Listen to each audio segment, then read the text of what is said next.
Right, so I'm now on the abductor machine. So if you know your joint movement terminology, you'll know that abduction is to take away from the body. So I'm basically taking my legs away from my body.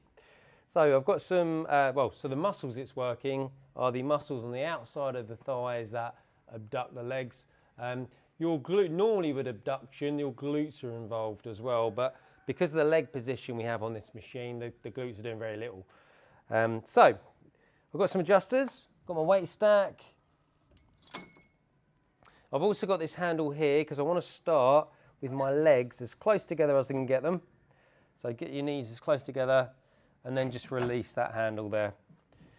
So the thinner your legs, the closer you can get them. Now, if you just watch me.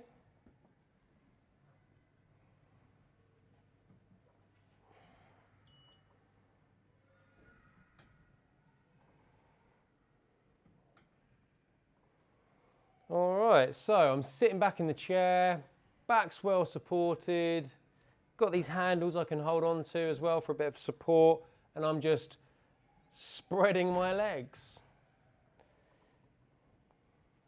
Make sure you do that under control, so you don't want to tear a muscle in your groin, just slow and controlled.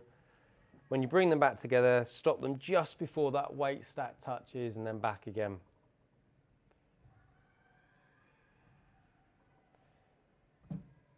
And my thighs feel skinnier already.